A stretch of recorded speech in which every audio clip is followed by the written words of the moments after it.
The snowflakes were falling so thick that Tessa Thornton could no longer see her own hands stretched out in front of her face, and the crushing pain in her swollen belly told her that her baby was coming whether she was ready or not. She stumbled through the white void, her thin shawl doing nothing against the bitter wind that howled across the California Sierra Nevada mountains, like a living thing determined to drag her down into the frozen earth. Her husband was dead, buried 3 weeks ago after a logging accident near their claim, and she had nowhere to go except forward, always forward, until her legs simply gave out beneath her, and she collapsed into a snowdrift that felt almost warm compared to the razor-sharp wind. Zachary Aldridge had been riding these mountain passes for 5 years, ever since the war ended, and he came home to find his family farm burned and his parents in the ground. He worked odd jobs, drove cattle, hunted, trapped, and mostly tried to forget that he was a man of 28 years with nothing to show for it but a good horse, a rifle, and a heart so empty he figured it might as well have stopped beating altogether. The blizzard had caught him on his way down from the high country, where he had been checking trap lines, and his mare was fighting him with every step, sensing the danger in the whiteout conditions. He was about to dismount and hunker down to wait out the worst of it when he saw something dark against the snow, just a shadow that might have been a fallen log or a rock, except rocks did not wear blue fabric and logs did not have golden hair spilling across the ice. Zachary threw himself from the saddle and landed hard on his knees beside the woman, his hands already working to turn her over, to see if there was any life left in her. Her lips were blue and her skin was cold as marble, but when he pressed his fingers to her throat, he felt a pulse, weak and thready but there. Then he saw the swell of her belly beneath her dress, and his stomach dropped because this was not just one life he had to save but 2, and he had no idea how to deliver a baby, even if he could get her somewhere warm. He gathered her into his arms and was shocked at how light she was, how fragile she felt despite the fullness of her pregnancy. His mare danced nervously as he approached, but the animal knew him well enough to stand still while he hauled himself and his burden into the saddle. There was a lined shack about 2 miles down the mountain, a rough shelter that trappers and hunters used during the winter months. It was not much, but it had 4 walls and a stove, and that was more than they had out here in the killing cold. The ride down seemed to take hours, though it could not have been more than 30 minutes. Zachary kept the woman tucked against his chest, trying to share what little warmth his body could offer, talking to her even though she could not hear him. He told her she was going to be all right, that he was going to get her somewhere safe, that she just had to hold on a little bit longer. He told her things he had not said to another living soul in years, promises that he would take care of her, that she was not alone anymore, and somewhere in the back of his mind he wondered if he was really talking to her or to himself. The lined shack appeared out of the snow like a miracle, its rough-hewn walls dark against the white landscape. Zachary kicked the door open and carried the woman inside, laying her on the narrow cot that stood against one wall. The shack was freezing, the air inside barely warmer than outside, but at least they were out of the wind. He worked quickly, getting a fire started in the small iron stove, melting snow for water, wrapping the woman in every blanket and fur he could find. Her eyes moved beneath her closed lids, and she moaned softly, a sound that sent relief flooding through him because it meant she was still fighting, still alive. It was only after he had gotten the fire roaring and the shack warming up that he really looked at her, seeing her properly for the first time. She was young, maybe 21 or 22, with delicate features and long blonde hair that fell in tangled waves around her shoulders. Even unconscious and half frozen, There was something lovely about her, something that made his chest tighten in a way that had nothing to do with the cold. He noticed the plain gold band on her left hand and felt a strange mixture of disappointment and relief, because it meant she belonged to someone else, which made this whole situation simpler in some ways and infinitely more complicated in others. Tessa woke to warmth and the smell of wood smoke, sensations so foreign after the endless cold that for a moment she thought she had died, and this was whatever came after. But then the pain in her belly returned, a deep cramping that made her gasp and curl onto her side, and she knew that the dead did not hurt like this. Her eyes flew open and she found herself in a small cabin lit by the orange glow of a fire, and there was a man sitting beside the stove watching her with eyes the color of storm clouds. "Easy now," he said, his voice low and rough like gravel. "You are safe. I found you in the snow." Tessa tried to sit up, but another contraction seized her and she cried out, her hands going to her belly. The man was beside her in an instant, his large hands steadying her shoulders, and she could smell leather and pine and something else, something fundamentally masculine that under other circumstances might have frightened her, but right now felt oddly comforting. "The baby," she managed to gasp. "I think the baby is coming." Zachary felt panic rise in his throat but forced it down. "How far along are you?"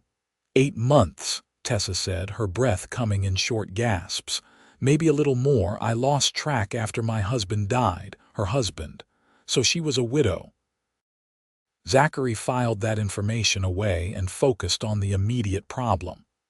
"I have delivered foals and calves but never a human baby. You are going to have to tell me what to do." Tessa would have laughed if she were not so terrified. "I have never done this before either. My mother died when I was young and there was no one to teach me." They stared at each other for a long moment, this cowboy and this widow, two strangers bound together by circumstance and necessity. Then Tessa groaned as another contraction hit, stronger this time, and Zachary made his decision. He had kept himself alive through a war, through losing everything he loved, through 5 years of drifting and trying to find a reason to keep going. He could do this. He had to do this. "All right," he said, rolling up his sleeves. "We are going to figure this out together."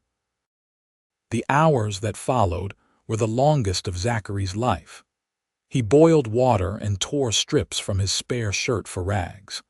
He held Tessa's hand while she screamed through contractions that seemed to come harder and faster as the night wore on. He wiped the sweat from her forehead and gave her sips of water and told her she was doing fine. She was so strong, just a little bit longer. And somewhere in those dark hours, something shifted inside him, something he had thought was dead and buried.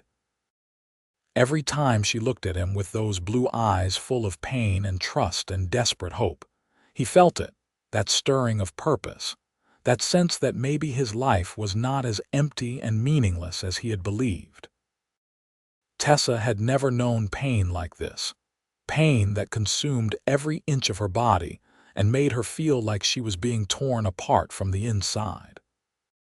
But every time she thought she could not bear another moment, she would look up and see the cowboy's face, see the determination there, the fierce concentration as he worked to help her, and she would find the strength to keep going.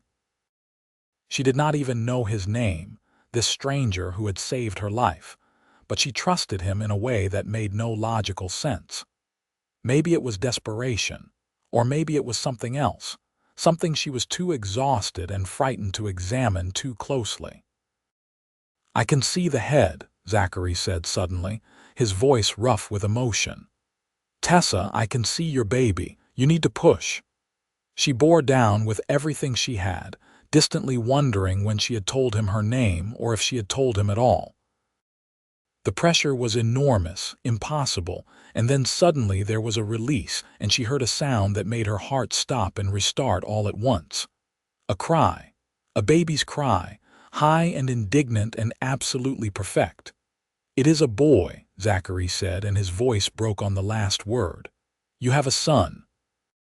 He wrapped the baby in a clean blanket and placed him in Tessa's arms, and she looked down at the tiny red face, the shock of dark hair, the flailing fists, and felt love crash over her like a wave. Her son. Her baby. He was early and he was small, but he was breathing and crying and alive, and that was all that mattered. Zachary cleaned up as best he could, tending to Tessa with a gentleness that surprised them both. The afterbirth came and he dealt with it, burning it in the stove along with the soiled rags. He made sure Tessa was comfortable and had water to drink, and then he stood awkwardly at the foot of the cot, watching this woman and her newborn son, feeling like an intruder in a moment that should have been private. "Thank you," Tessa said softly, her eyes meeting his over the baby's head. "I would have died out there, we both would have. You saved our lives." "I just happened to be riding by," Zachary said, uncomfortable with her gratitude. "No," Tessa said firmly.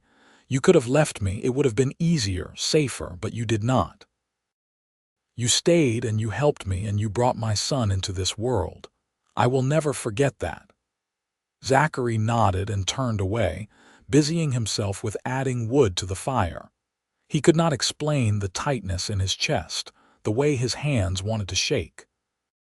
He had spent 5 years carefully feeling nothing, and now in the space of a single night, this woman had torn through all his defenses and made him feel everything at once. The blizzard raged outside for 2 more days, trapping them in the lined shack. Zachary hunted through the storm, bringing back rabbits and a young deer that provided fresh meat. He melted snow for water and kept the fire burning and tried not to think too hard about the domestic scene they made, this little family that was not really a family at all. Tessa recovered her strength slowly, color returning to her cheeks, though she was still weak from the ordeal. The baby, whom she had named Thomas after her late husband, nursed well and slept in the curve of her arm, content in the warmth of the cabin. They talked during those long hours while the wind howled outside. Tessa told Zachary about her life before, about growing up in a small town in Ohio, marrying Thomas Thornton when she was 19, following him west with dreams of building a new life in California. They had filed a claim near Yosemite, planning to log timber and sell it to the mills. It had been hard work but good work, until a tree fell wrong and crushed her husband beneath its weight. She had tried to manage on her own, but she was pregnant and winter was coming, and the other loggers looked at her in ways that made her skin crawl. "I was trying to get to Yosemite," she explained, rocking Thomas gently. "I thought maybe I could find work there or someone who would help me.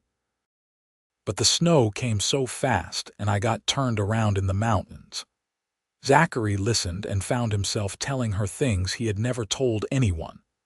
About the war, about coming home to ashes and graves, about the years of drifting because he had no place to call home and no reason to put down roots.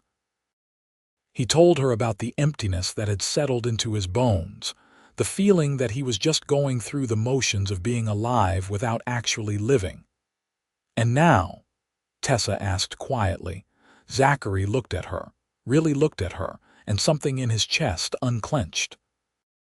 "Now I am not so sure about that emptiness anymore." The air between them seemed to thicken, and for a moment neither of them spoke. Then Thomas made a small sound and the spell was broken, but something had shifted, some acknowledgement passing between them that could not be taken back. On the 3rd day, the storm finally broke. Zachary stepped outside into a world transformed, everything buried under 4 feet of fresh snow, the sky overhead a brilliant blue that hurt to look at. The temperature was still well below freezing, but without the wind it felt almost pleasant. He knew they could not stay in the lined shack forever. They needed to get down the mountain, get Tessa and the baby somewhere with proper shelter and supplies. "Can you travel?" he asked Tessa when he came back inside. She looked uncertain but nodded. "I think so. I am much stronger than I was." Zachary fashioned a sort of sling that would allow Tessa to carry Thomas against her chest, while leaving her hands free to hold onto him as they rode. His mare was strong, but carrying 2 adults and a baby through deep snow was asking a lot. They would have to go slow and stop frequently to rest the horse. The journey down the mountain took all day. Zachary walked beside the mare, leading her carefully through the snow, watching for hidden obstacles that could trip her. Tessa held onto the saddle horn with one hand and cradled Thomas with the other, her face drawn with exhaustion but determined. They stopped often to rest and to let Tessa nurse the baby, and during those stops, Zachary found himself watching them with an ache he could not name. The fierce protectiveness he felt toward this woman and her child went beyond simple decency, beyond the natural desire to help someone in need. It was something deeper, something that terrified him because he had promised himself years ago that he would never let himself care about anyone ever again. They reached Yosemite as the sun was setting, painting the valley in shades of gold and pink. The town was small, just a collection of rough buildings clustered around a main street, but it had a general store, a blacksmith, a saloon, and most importantly, a boarding house run by a widow named Mrs. Patterson. Zachary helped Tessa down from the mare, and together they walked to the boarding house, their boots crunching in the packed snow. Mrs. Patterson was a stout woman in her 50s with kind eyes and capable hands. She took one look at Tessa and the baby and immediately ushered them inside, clucking her tongue and muttering about young mothers out in this weather. She settled Tessa in a room upstairs, brought hot soup and fresh bread, and made sure both mother and baby were warm and comfortable. Zachary stood in the doorway, suddenly feeling like he did not belong, like he had completed his duty, and now it was time to leave. "Where are you going to go?" Tessa asked, and there was something in her voice that made him pause. "I will find a place," Zachary said. "The saloon probably has rooms." "Stay here," Tessa said quickly. "I mean, get a room here if you want. I would feel better knowing you were close by." Zachary met her eyes and saw the same uncertainty he felt reflected back at him. "All right," he said quietly. "I will stay, Mrs. Patterson had a small room in the back that she rented to him for a reasonable rate. It was clean and warm and felt absurdly luxurious after days in the lined shack. Zachary washed properly for the first time in a week, shaved, put on clean clothes from his saddlebags. He looked at himself in the small mirror above the wash basin and hardly recognized the man staring back. There was something different in his eyes, some spark that had not been there before. Over the next few weeks, a routine developed. Zachary found work at the local sawmill, using his strength and his willingness to do hard labor to earn decent wages. He checked on Tessa every day, bringing her things she needed, sitting with her while she nursed Thomas, talking about everything and nothing. Mrs. Patterson watched them with knowing eyes but said nothing, though Zachary caught her nodding to herself on more than one occasion as if confirming some private theory. Tessa grew stronger each day, the color returning fully to her cheeks, her body recovering from the trauma of childbirth. Thomas thrived, growing plump and healthy, his dark eyes focusing more each day, his tiny hands grasping at anything within reach. Tessa found herself looking forward to Zachary's visits with an eagerness that had nothing to do with gratitude and everything to do with the way her heart beat faster when he walked into the room. She knew it was probably too soon. Her husband had only been dead 2 months. She should be in mourning, should be thinking only of her son and how to provide for him. But Thomas Thornton had been a good man and a decent husband, and she had cared for him deeply. But what she felt when she looked at Zachary was something entirely different. It was like standing too close to a fire, dangerous and thrilling and impossible to resist. Zachary was fighting his own battle. Every day he told himself that he was just checking in, making sure they were all right, fulfilling some sense of responsibility to the lives he had saved. And every day he knew he was lying to himself. He had fallen for Tessa Thornton somewhere between finding her in the snow and delivering her son, and he was falling harder with every passing day. The way she smiled at him, the sound of her laugh, the gentle competence with which she cared for Thomas, all of it drew him in like gravity. But she was a widow, barely out of mourning, and he was a drifter with nothing to offer but hard hands and a damaged heart. Spring came early that year, melting the snow and turning the valley green almost overnight. Tessa had begun taking Thomas for walks in the sunshine, wanting him to feel the warmth on his face, to breathe fresh air. Zachary often accompanied them, and the townspeople began to talk, the way small town people always did. They saw the tall cowboy and the young widow and they made assumptions, some kind and some not so kind. One afternoon in late April, Zachary and Tessa sat on a bench outside the general store while Thomas slept in her arms. The air smelled of pine and new grass, and somewhere a bird was singing its heart out in pure joy at being alive. "People are talking about us," Tessa said quietly, not looking at him. "I know," Zachary said. "I can get my things and move on if it is making trouble for you." "No," Tessa said quickly, turning to face him. "That is not what I want, not at all." Their eyes met and held, and Zachary felt his heart hammering in his chest. "What do you want, Tessa?" She took a deep breath, her cheeks flushing pink. "I want you to stay. I want you to keep coming by every day. I want Thomas to grow up knowing you. I want—" She trailed off, biting her lip. "What?" Zachary asked, leaning closer. "Tell me." "I want to know if what I am feeling is just gratitude or something more," she whispered. "And I think the only way to know is if you feel it too." Zachary reached out slowly, giving her time to pull away, and cupped her face in his hand. His thumb traced the line of her cheekbone, and he saw her eyes flutter closed at the touch. "I feel it," he said, his voice rough with emotion. "God help me, Tessa. I have felt it since the moment I found you in the snow.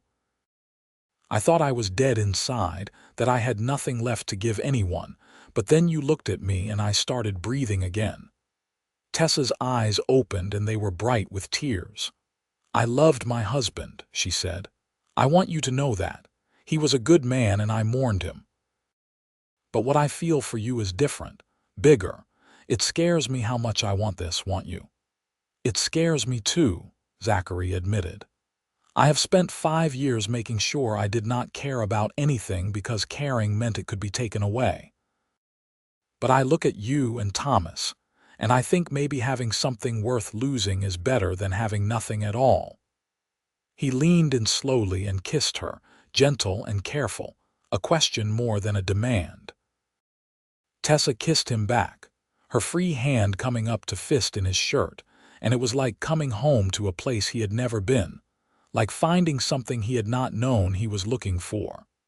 They broke apart, both breathing hard, and Zachary rested his forehead against hers. "I do not have much to offer," he said. "I have some money saved, but not enough for a house or land. I am just a cowboy who works at a sawmill." "I do not care about that," Tessa said fiercely. "You gave me back my life. You gave my son his first breath. You made me feel like living again instead of just surviving. That is worth more than all the land and money in the world." They sat there in the sunshine, Thomas sleeping peacefully between them, and made plans. Quiet plans, careful plans, because Tessa had only been widowed a few months and they both knew they needed to be mindful of appearances.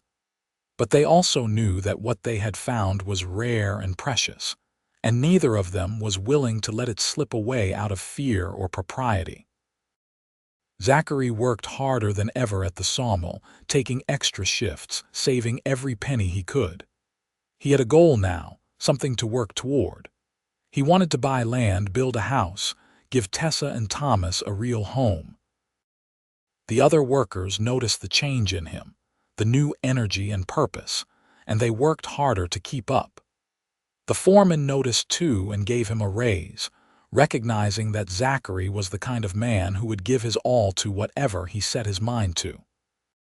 In the evenings, Zachary would go to the boarding house and they would sit together, sometimes talking, sometimes just enjoying the comfortable silence that had grown between them.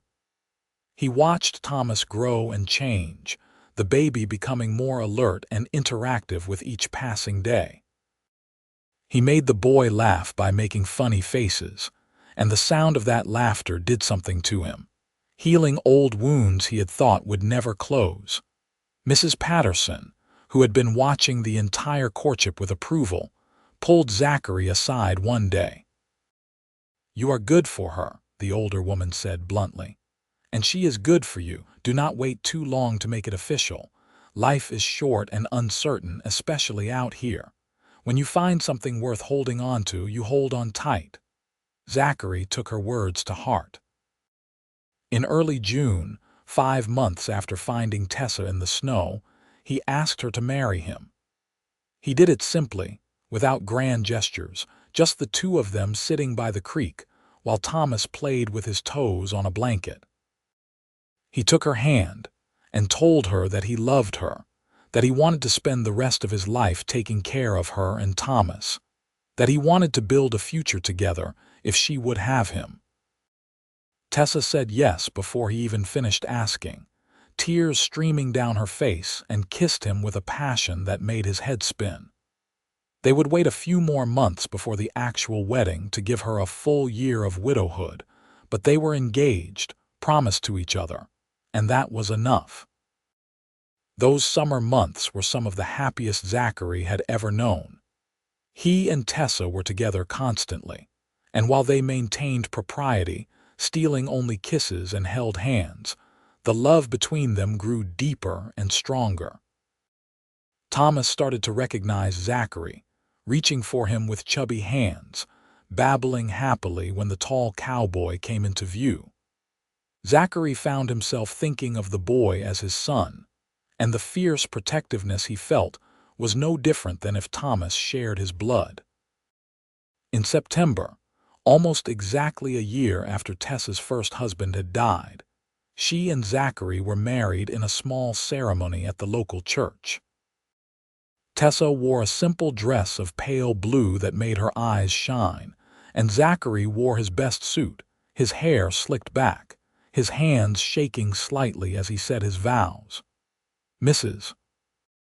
Patterson stood as witness, along with several of the other townspeople who had watched the romance bloom and approved of the match. Thomas, now 9 months old and crawling everywhere, was held by Mrs. Patterson during the ceremony and promptly fell asleep, worn out from all the excitement. That night, in the small house Zachary had managed to rent at the edge of town, they came together as husband and wife. Zachary was gentle, mindful that it had been a long time for Tessa, and that her memories of physical intimacy were tied to another man. But Tessa met him with an eagerness that surprised them both, and what had started as careful and tender quickly became passionate and urgent.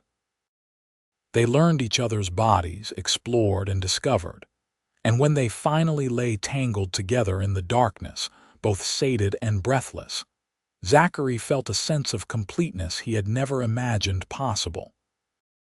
"I love you," Tessa whispered against his chest, her fingers tracing idle patterns on his skin. "I never thought I could feel this way again. Thank you for finding me. Thank you for saving me." "You saved me too," Zachary said, kissing the top of her head. "I was just going through the motions before you. You gave me a reason to live." Life settled into a comfortable rhythm after that. Zachary continued working at the sawmill, his skill and reliability earning him a promotion to foreman. The money was good, better than anything he had made before, and he saved aggressively, still dreaming of the day when he could buy land and build them a proper home. Tessa took in sewing and mending, her skilled fingers quick and precise, adding to their savings. Thomas grew into a bright, active toddler, full of energy and curiosity, toddling after Zachary whenever he was home and chattering in the nonsense language of very young children. The following winter was mild compared to the one in which Zachary had found Tessa, but they still spent long evenings huddled close to the fire, Thomas between them, telling stories and making plans. Zachary taught Thomas his letters using a set of wooden blocks he had carved himself. And even though the boy was too young to really understand, Zachary was patient, making a game of it, delighting in every small sign of progress. In the spring, Tessa discovered she was pregnant again. She told Zachary one evening after putting Thomas to bed, her face glowing with happiness and perhaps a touch of nervousness. Zachary's reaction was immediate and unrestrained. He swept her into his arms and spun her around, both of them laughing, and then he set her down carefully and placed his hand on her still flat belly with a sense of wonder. "Our child," he said softly, "a piece of you and me together." "Are you happy?" Tessa asked, searching his face. "Happy does not even begin to cover it," Zachary said.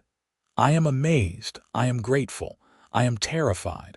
But mostly I am just so full of love I think my heart might burst." This pregnancy was different from Tessa's first. She was not alone and frightened, running through a blizzard. She was safe and warm and loved, with a husband who doted on her and a home that, while small, was filled with laughter and affection. She had also learned from her first experience, knowing better what to expect, and while she still worried about the birth, she was not consumed by fear. Zachary was attentive to the point of being overprotective, constantly making sure Tessa was not overdoing it, bringing her food and water, rubbing her feet when they swelled. Tessa endured his fussing with good humor, understanding that it came from love and the memory of that terrifying night in the line shack when he had delivered Thomas with nothing but determination and sheer will. In November, Tessa went into labor. This time, they were not trapped in a blizzard but safe in their home, with Mrs. Patterson there to help and a doctor just down the street if anything went wrong.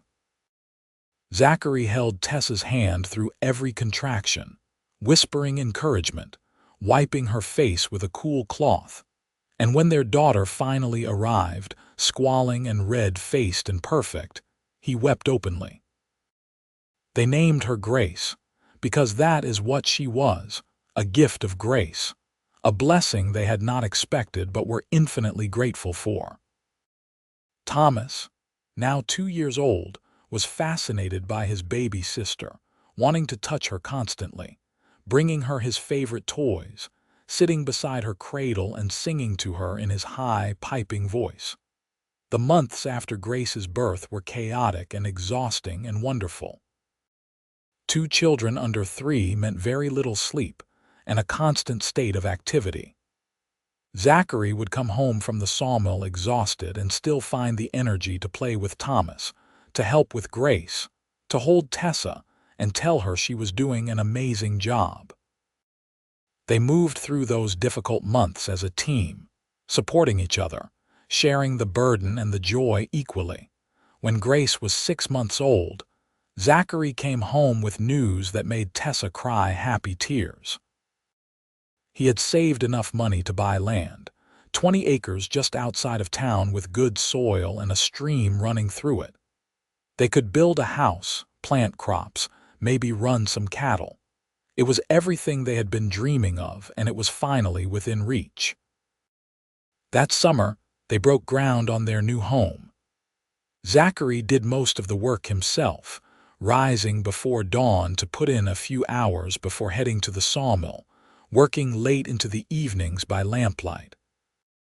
Other men from town came to help on weekends, A barn raising turned into a house raising, the community coming together to support one of their own. By autumn, the house was finished, a sturdy structure with 3 bedrooms, a large kitchen, and a porch that wrapped around 2 sides. Moving day was an event, with Thomas running excitedly from room to room, claiming the small bedroom at the back as his own, and Grace watching everything with wide, solemn eyes from her mother's arms. That night, their first in the new house, Zachary built a fire in the stone fireplace he had constructed with his own hands, and they sat together as a family, watching the flames dance and feeling the deep satisfaction of having built something permanent, something that would last. Life on the small ranch was hard work but good work. Zachary quit the sawmill and focused on the land, planting wheat and corn, building up a small herd of cattle. Tessa kept a vegetable garden and chickens, sold eggs and vegetables in town, continued her sewing when she had time. Thomas started school, riding into town each morning on the gentle mare Zachary had bought for the children, and came home full of stories about letters and numbers and the other children. Grace grew from a baby into a toddler, following her mother everywhere, helping in the garden with more enthusiasm than skill. The years passed, marked by the changing of seasons, by births and deaths in the community, by small triumphs and minor setbacks. When Thomas was 7 and Grace was 5, Tessa gave birth to twin boys, Jonathan and James, and the house was suddenly overflowing with noise and activity. Zachary added on another room, expanded the barn, bought more land. The small ranch became a prosperous farm, known for producing quality cattle and good crops. Through it all, the love between Zachary and Tessa never dimmed. If anything, it grew stronger, deepened by shared trials and joys by the life they had built together. They still stole moments alone when they could, sneaking away to the barn or down to the stream, kissing like young lovers and reminding each other why they had fallen in love in the first place. Thomas grew into a serious, thoughtful young man, tall like Zachary, with his mother's blonde hair and blue eyes. He knew that Zachary was not his biological father. Tessa had always been honest with him about that, but it did not matter. Zachary was his father in every way that counted, the man who had raised him, taught him, loved him unconditionally. When Thomas was 16, he asked if he could change his last name to Aldridge, and Zachary had to walk away and compose himself before he could answer. So overwhelmed was he by the gesture. Grace was wild and fearless, riding horses before she could properly walk, climbing trees, and getting into scrapes that left her mother gray with worry and her father simultaneously proud and terrified. She had Zachary's storm-gray eyes and Tessa's determination, a combination that meant she usually got whatever she set her mind to. The twins were gentler, more bookish, happy to spend hours reading or working on the complicated mathematical problems that baffled their older siblings. When Zachary was 45 and Tessa was 39, they sat on the porch of their home on a warm summer evening, watching the sun set over the mountains. Thomas was married now, living on his own piece of land adjacent to theirs with his young wife. Grace was courting a nice young man from town, much to her father's consternation, and the twins were away at school, showing enough promise that there was talk of them going to university. "You ever think about that night?" Tessa asked, her hand in Zachary's. "The blizzard." "All the time," Zachary admitted. "I think about how close I came to not finding you, if I had been riding a different route or if I had decided to hole up earlier, or if 1,000 other things had been different. But you did find me," Tessa said, squeezing his hand. "You saved my life and Thomas's life, and you gave me a future I never could have imagined. You gave me a reason to live," Zachary said, turning to look at her. I was empty before you, Tessa, just drifting. You filled me up with purpose and love and joy. Everything good in my life started the moment I saw you lying in that snow." They sat in comfortable silence, watching the sky turn from gold to pink to purple. Somewhere in the house, they could hear the sounds of dinner being prepared, the clatter of dishes, the low murmur of voices. Their home. Their family. Their life. "We did good," Tessa said softly. "We did real good," Zachary agreed, pulling her close and kissing the top of her head. The years continued to pass, bringing changes and challenges. There were droughts and good harvests, illnesses that scared them and recoveries that brought relief, grandchildren who filled the house with laughter once more. Through it all, Zachary and Tessa faced everything together, their partnership unshakable, their love a constant in a changing world. When Zachary was 53, a bad fall from a horse laid him up for several weeks with cracked ribs and a broken leg. Tessa nursed him with the same fierce determination she brought to everything. And one night, as she sat beside his bed reading to him, he interrupted her to say something that had been on his mind. "I need you to know," he said, his voice serious, "that these last 25 years with you have been the best years of my life. Better than anything I could have dreamed or hoped for. If I had died out there in the mountains before I found you, I would have died never knowing what it meant to truly live. You gave me that, Tessa. You and the children and this life we built. You gave me everything." Tessa set down her book, tears streaming down her face. "You gave me everything too," she said. "You were my miracle in the snow, my answered prayer. I love you more than words can say." They held each other, these two people who had found each other against all odds, who had built a life and a family from nothing but determination and love.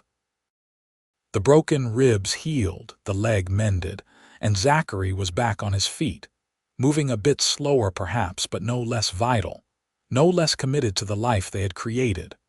More grandchildren came, 9 in total from their 4 children.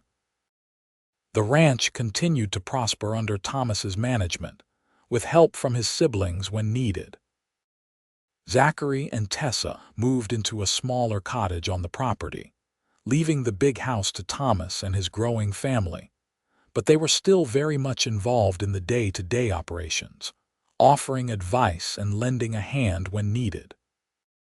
On a cold January evening when Zachary was 62 and Tessa was 56, they sat by the fire in their cottage, wrapped in blankets and holding hands.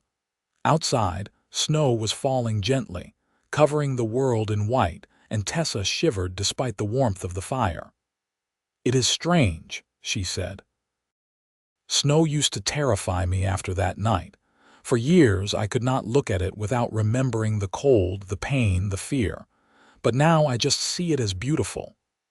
"That is because you survived," Zachary said. "You took the worst night of your life and you survived it, and you built something beautiful from the ashes. That takes real strength." "We built something beautiful," Tessa corrected. "Together." Zachary smiled and pulled her closer. "Together," he agreed. They sat in silence, watching the snow fall, and thought about the long journey that had brought them to this moment. A blizzard, a dying woman, a lonely cowboy, and from that desperate beginning, a love story that had spanned decades, that had created a family, a legacy, a life worth living. "I found my reason to live that night," Zachary said quietly, "and I have been grateful for it every single day since." "As have I," Tessa said, resting her head on his shoulder. "As have I." The snow continued to fall outside, gentle and quiet, covering the land in a blanket of white.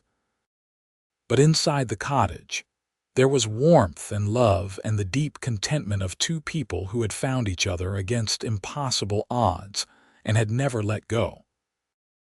Their story had begun in a blizzard, in desperation and fear, but it had transformed into something beautiful, something lasting, a testament to the power of love to heal and transform and give meaning to even the most broken of lives. Years later, when Zachary was 70 and Tessa was 64, they celebrated their 45th wedding anniversary surrounded by children, grandchildren, and even a few great-grandchildren. The party was held at the big house, with tables groaning under the weight of food, music, and laughter filling every corner. At one point, Grace stood up and proposed a toast, her voice carrying over the crowd. "To my parents," she said, raising her glass, "who taught us that love is not just a feeling but a choice you make every single day. Who showed us that family is not just about blood but about commitment and loyalty, and showing up for each other no matter what. Who built something beautiful from nothing and gave us all a foundation to build our own lives on. We love you both more than words can say." There were cheers and applause, and Zachary and Tessa stood together, holding hands, their eyes shining with happy tears. They looked around at all the faces, at the family they had created, at the legacy of love that would continue long after they were gone. And they knew that their story, which had begun in such darkness and desperation, had been worth every moment. That night, after everyone had gone home and the house was quiet, Zachary and Tessa walked slowly back to their cottage under a sky full of stars. The January air was cold but clear, and their breath misted in front of them as they walked. 45 years, Tessa mused. It feels like both forever and no time at all. "I know what you mean," Zachary said. "Sometimes I still see you lying in that snow, and I am terrified all over again that I will lose you. And then I look around at everything we have built, at our children and grandchildren, and I cannot believe how blessed I have been." They reached the cottage and stood on the porch for a moment, looking back at the big house, at the barn, at the land stretching away into the darkness. This place, this life, it was everything they had worked for, everything they had dreamed of during those early days when they had nothing but each other and hope. "Come inside," Tessa said, tugging on his hand. "It is too cold to stand out here reminiscing." Zachary followed her inside, banking the fire and helping her out of her coat. They prepared for bed with the ease of long practice, moving around each other in the small space like dancers who had performed the same routine 1,000 times. When they finally climbed into bed, Zachary pulled Tessa close, her back against his chest, his arm around her waist. "I love you," he whispered into her hair, "now and always." "I love you too," Tessa replied, lacing her fingers through his. "Thank you for finding me. Thank you for choosing me every day since." They drifted off to sleep like that, tangled together, and their dreams were peaceful and sweet, filled with memories of all the years they had shared and quiet contentment with the life they had built. The seasons continued their eternal cycle, spring giving way to summer, summer to autumn, autumn to winter. Zachary and Tessa grew older, their hair turning white, their steps slowing, but their love remained as strong as ever. They spent their days tending a small garden, playing with great-grandchildren, offering wisdom and support to their ever-growing family. When Zachary was 78 and Tessa was 72, they celebrated their 53rd wedding anniversary quietly, just the two of them and a simple dinner. Zachary's health had been declining, his heart growing weak, and they both knew that their time together was drawing to a close. But there was no fear, no desperation. They had lived a full life, had loved deeply and been loved in return, and they were ready for whatever came next. "Do you have any regrets?" Tessa asked that night as they sat by the fire. Zachary was quiet for a long moment, thinking. "Only that I did not find you sooner," he finally said. "That we did not have more years together, but I cannot regret the years we did have. They were perfect, every single one of them. Even the hard ones," Tessa asked with a slight smile. especially the hard ones," Zachary said, "because we faced them together and we came out stronger on the other side." Tessa moved to sit on the arm of his chair, and he wrapped his arm around her waist, holding her close. They sat like that for a long time, watching the fire burn down to embers, neither wanting to break the peaceful silence.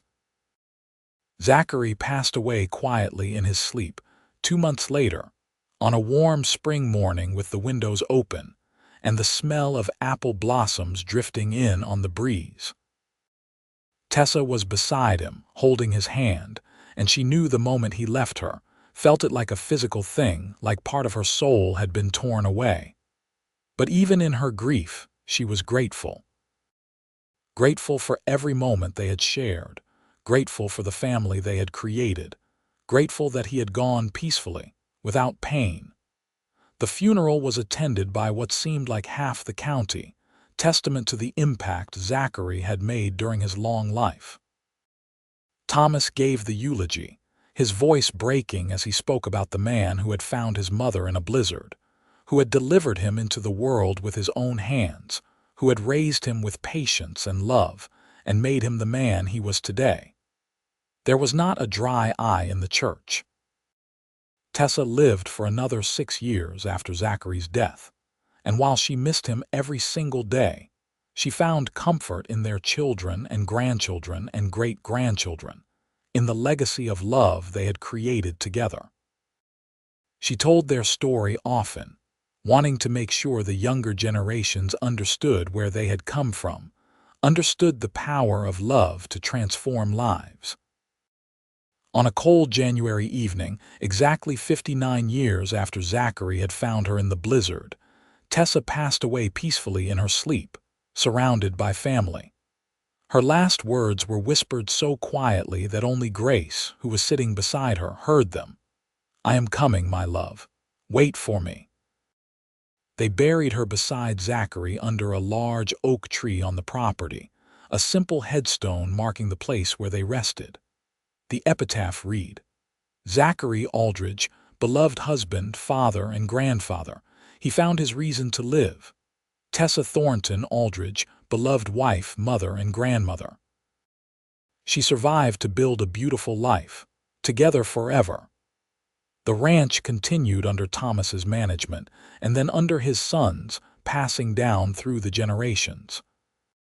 The story of Zachary and Tessa became family legend, told and retold, a reminder of where they had all come from, of the power of love and determination, and refusing to give up even in the darkest moments.